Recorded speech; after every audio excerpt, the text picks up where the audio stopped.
आज की क्लास में हम पढ़ेंगे सीटेट के बारे में, जो सेंट्रल टीचिंग एलिजिबिलिटी टेस्ट होता है। जो सेकंड पेपर, फर्स्ट पेपर तो होता है 1 to 5th क्लास और सेकंड पेपर होता है 6 to 8 क्लास के लिए।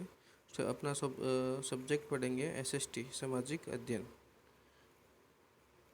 उसमें हमारा पार्ट होगा भूगोल का पार्ट होगा। भूगोल के बारे में हम पढ़ेंगे। पहला टॉपिक रहेगा खगोलीय पिंड, क्रिस्टल बॉडीज। इसमें हम पढ़ेंगे जैसे सूर्य, चंद्रमा तथा वह सभी वस्तुएं जो रात के समय आसमान में चमकती है खगोलीय पिंड कहलाती है। खगोलीय पिंड को तारा कहते हैं। क्या कहते हैं? तारा, स्टार कहते हैं।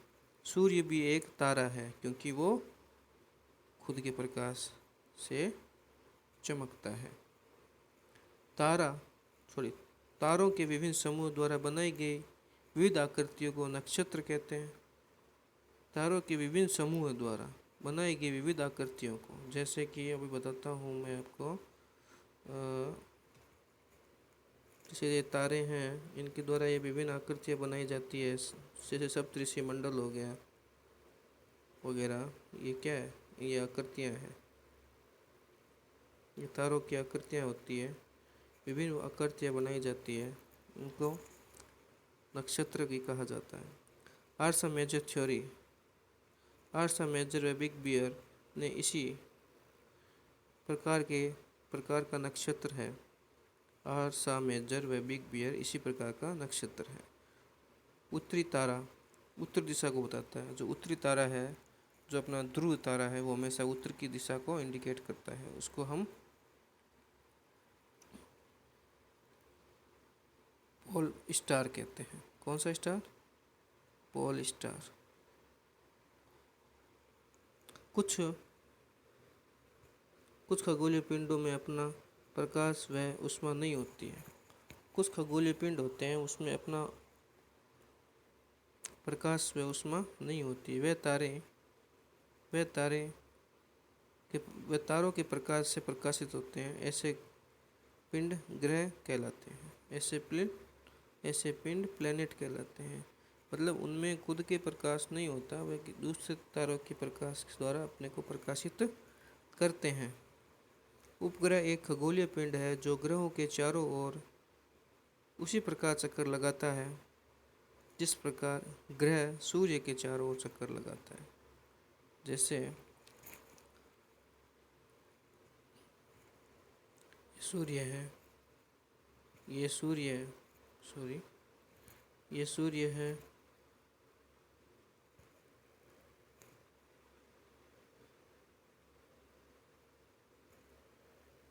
ये सूर्य है। ठीक है, ये हो गया सन।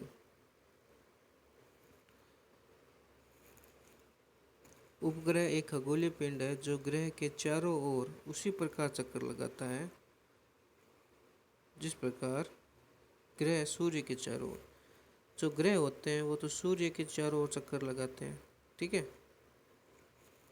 और जो उपग्रह होते हैं वो क्या करते हैं? वो ग्रह के चारों ओर चक्कर लगाते हैं। उनको क्या कहते हैं? उपग्रह कहते हैं। उपग्रह कहते हैं। पौराणिक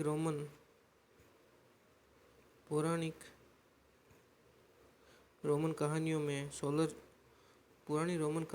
सोल सूर्य देवता को कहा जाता था। और सौर शब्द का अर्थ है सूर्य से संबंधित। मतलब सौर यानी सौरमंडल, और सोलर सिस्टम भी कहा जाता था। और सूर्य को क्या कहते थे? सोल।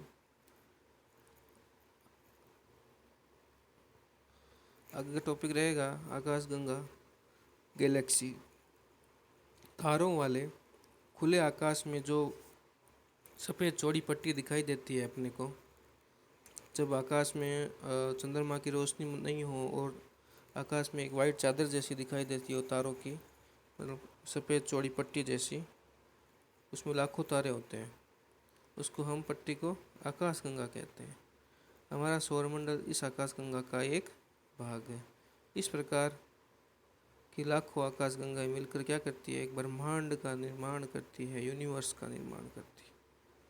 यूनिवर्स, ब्रह्मांड मतलब तारों के समूहों को यूनिवर्स कहते हैं। और गैलेक्सी आकाशगंगा, और आकाशगंगाएं मिलकर क्या करती है, लाखों आकाशगंगा। एक आकाशगंगा नहीं होती, जगह जगह अपन देखेंगे तो आसमान में वाइट कई तरह की पट्टियाँ होती है, और जो मिलके यूनिवर्स, आकाश मतलब आकाश में ब्रह्मांड का निर्माण करती है। अब आता है सौरमंडल। सूर्य, 8 ग्रह, उपग्रह तथा कुछ अन्य खगोल पिंड, जैसे अन्य खगोल पिंड मतलब सूर्य, 8 ग्रह व उपग्रह, कुछ अन्य खगोलीय पिंड जो ये 8 ग्रह हैं, इनके जो भी उपग्रह हैं और जो क्षुद्र ग्रह हैं, एस्ट्रॉइड, उल्कापिंड हो गए, मेट्रॉइड, मिलके सौर मंडल, सोलर सिस्टम का निर्माण करते हैं। किसका निर्माण करते हैं, सोलर सिस्टम का निर्माण करते हैं। ये जो दिख रहा है आपको, ये है ग्रह जो सूर्य के चारों ओर चक्कर लगाते रहते हैं। अब आता है सूर्य, जो अपने अंतरिक्ष का मेन पार्ट होता है, जिसमें सारी ऊष्माएं होती है, ताप होता है, गैसें होती है।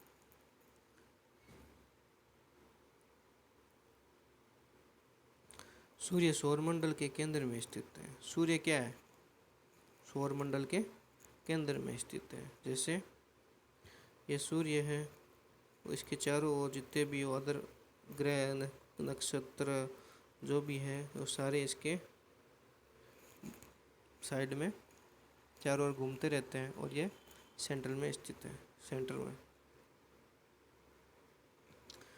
सूर्य सौरमंडल के केंद्र में स्थित है। यह बहुत बड़ा है, यह बहुत बड़ा है। यह अत्यधिक गर्म गैसें होती है। इसमें क्या होता है, गर्म गैसों का समूह होता है।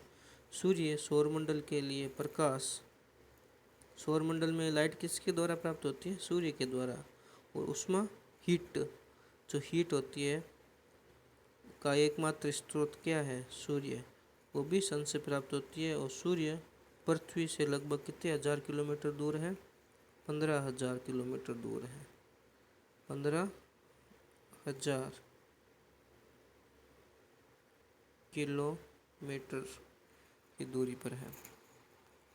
और सबसे सूर्य के सबसे ज़्यादा निकट कौन है, प्रक्ष्मा सेंचुरी, जो ये आपको दिख रहा है ये वाला, ये है प्रोक्सिमा सेंचुरी। सूर्य की गति लगभग 3 लाख किलोमीटर प्रति सेकंड है। कितनी है, 3 लाख किलोमीटर प्रति सेकंड, प्रति किलोमीटर प्रति सेकंड, मतलब गति है सूर्य की गति। सूर्य का जो प्रकाश होता है उसकी गति 3 लाख किलोमीटर की प्रति सेकंड की गति से गति करती है। इस गति को पृथ्वी तक पहुंचने में लगभग कितने मिनट लगते हैं, 8 मिनट का समय लगता है। 8 मिनट और 19 सेकंड का समय लगता है। बाकी के टॉपिक कल करेंगे। अगर आपको ये वीडियो अच्छा लगे तो लाइक कीजिए। थैंक यू, धन्यवाद।